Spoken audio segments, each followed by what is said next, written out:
Olá, boa noite. Sejam bem-vindos a mais uma videoaula. Eu sou o professor Marcos Marianga Cassu, sou gestor de recursos humanos, consultor em gestão de recursos humanos e sou professor universitário. É sempre um prazer ter vocês aí do outro lado para, então, juntos falarmos sobre essa linda matéria, sobre essa linda ciência que é gestão de recursos humanos. Hoje vamos falar sobre avaliação de desempenho. Vamos falar sobre este tema, avaliação de desempenho nas organizações. A gente ouve falar muito sobre avaliação de desempenho nas organizações, porém é um tema que ainda faz confusão, muitas vezes, na cabeça do funcionário e na cabeça do próprio gestor da organização, e traz conflitos entre a empresa e o funcionário. O que então gestão? O que então nos traz a avaliação de desempenho?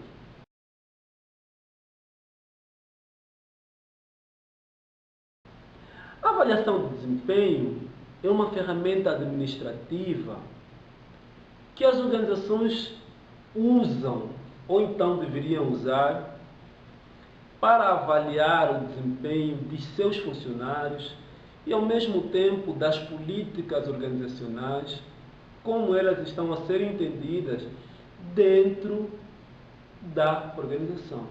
Nós sabemos que toda organização tem missão, visão e valores. Essa missão, visão e valor da organização é que vem trazer então o negócio da organização. E todo funcionário, ele precisa estar dentro da cultura organizacional, da cultura da organização. Então, a avaliação de desempenho serve como barômetro para medir, aquilo que são os objetivos que a organização pede para o funcionário, que são as tarefas que a organização dá para os funcionários, e ao mesmo tempo mostrar ali onde a organização deve evoluir. Mas a avaliação de desempenho não é uma disciplina nova. A avaliação de desempenho é algo antigo. Se nós formos buscar nos anos 221, a dinastia Ei instituiu a figura do jogador imperial, cujo papel era avaliar a família imperial. Então, para nós ver que é muito antigo a questão da avaliação de desempenho. Ela ganhou lugar nas organizações já em 1980, quando Taylor, em uma das suas pesquisas, deu origem à avaliação de mérito, visando então avaliar os seus funcionários. E depois acabou crescendo com o exército americano, que criou então a avaliação dos funcionários militares do exército americano. Mas para que serve então essa avaliação de desempenho? A avaliação de desempenho, ela precisa ser objetiva, ela precisa ser clara, ela precisa trazer valor agregado à organização. Porque é preciso que a empresa entenda que avaliar o funcionário não é só criticar e não é só penalizar. Essa avaliação de desempenho é preciso que venha para a organização, que venha para o funcionário. Ele precisa entender por que ele está a ser avaliado. Porque se ele não entender por que está a ser avaliado, vamos inverter o sentido da avaliação de desempenho. Em vez dela ser um fator de crescimento, ele vai ser um fator que vai gerar conflito na organização e, ao mesmo tempo, ela vai trazer para a organização várias situações que não vão levar ao crescimento da organização. A avaliação de desempenho, então, ela não segue uma regra rígida. Cada organização ela pode criar, dentro dos parâmetros, a sua postura e o tipo de avaliação que ele vai fazer. Mas existem 3 tipos de avaliações que normalmente a maior parte das organizações usam. E nós vamos falar dessa avaliação, desses 3 tipos de avaliações, porque acredito eu serem as mais usadas. Porém, em livros e em outras revistas, artigos, vocês poderão encontrar outros tipos de avaliação, com certeza vocês devem conhecer. Mas vamos falar aqui hoje, vamos falar sobre a avaliação do chefe para o subordinado, né, que é a avaliação direta, né, que é a avaliação onde o chefe avalia o funcionário, desde a chegada no trabalho, a pontualidade, a realização das tarefas, o crescimento intelectual e, acima de tudo, o que se trabalha hoje muito, o que se fala hoje, o que se exige muito dos funcionários, a competência, né, que é a capacidade que o funcionário tem de realizar com eficiência, eficácia as suas tarefas. Então, esta é a avaliação direta, que normalmente acontece em qualquer organização. O chefe está sempre avaliando os funcionários. Essa avaliação, ela tem vantagens e tem desvantagens. Qual é uma das vantagens desta avaliação? É o chefe conhecer o funcionário. Por quê? Para você avaliar alguém, você precisa conhecer esse funcionário, precisa saber como ele pensa, precisa saber o que se passa com ele, como está a motivação dele. Mas ela traz desvantagem no sentido de que se a empresa usar só essa avaliação, vai fazer com que o chefe não tenha retorno dos funcionários, vai fazer com que a organização não tenha um retorno dos funcionários sobre aquilo que são questões que eles podem mudar.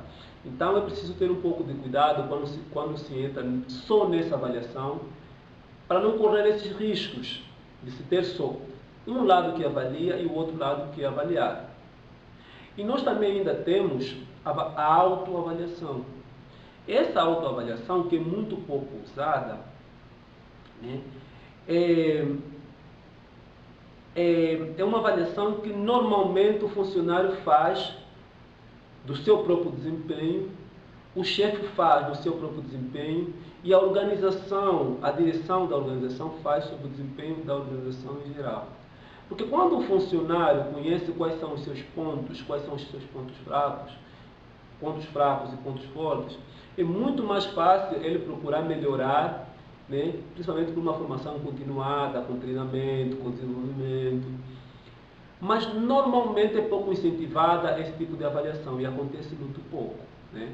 Então, para nós que somos gestores de recursos humanos, para nós que somos estudantes de recursos humanos, que embora muitos não estão no mercado, vão trabalhar com recursos humanos, é necessário começarem a pensar seriamente em incentivar os seus funcionários, né, a olharem para a autoavaliação, então, como uma forma de crescimento, não como um medo de dizer eu não posso me avaliar porque eu não posso entregar os meus erros. Isso não existe.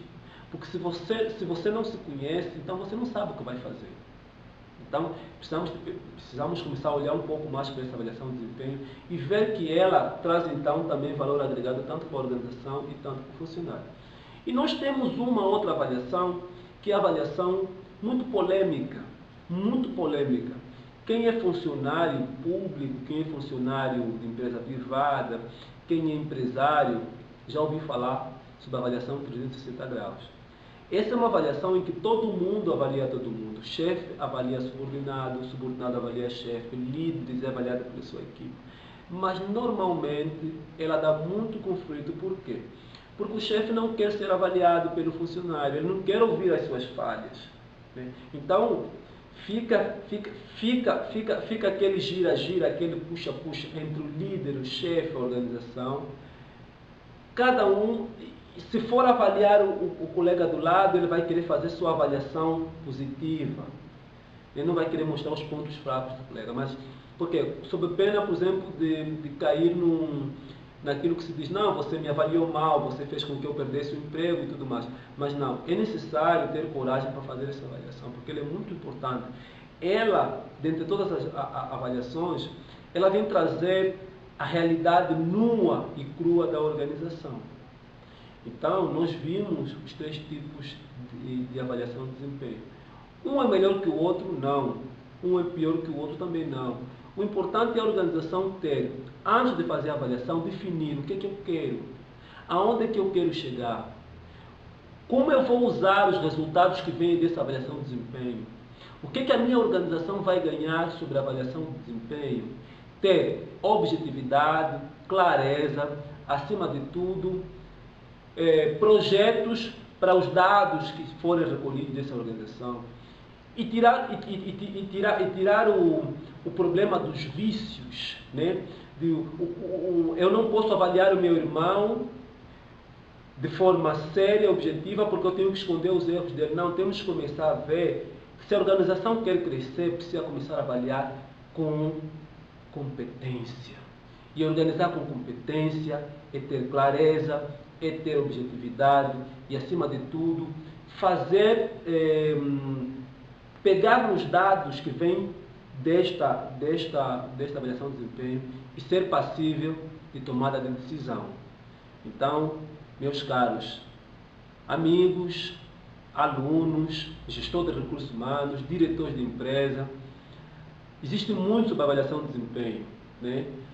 Acredito que vocês, em livros, na escola, em internet, videoaulas, encontramos bastante material de recursos humanos e bastante material de avaliação de desempenho. O importante é não parar por aqui. É começarmos a entender que o gestor de recursos humanos, o empresário, quem trabalha com pessoas, precisa começar a entender que as pessoas são o maior patrimônio da organização. Não existe nada na organização que é comparado às pessoas. Então as pessoas devem ser tratadas com respeito, com dignidade e, acima de tudo, precisam de ser motivadas, precisam de ser incentivadas a crescerem intelectualmente e, acima de tudo, melhorarem cada vez mais as suas performances dentro da organização. Hoje vamos ficar por aqui. Muito obrigado pela sua participação e espero encontrar você numa próxima aula. Muito obrigado e boa noite para todos.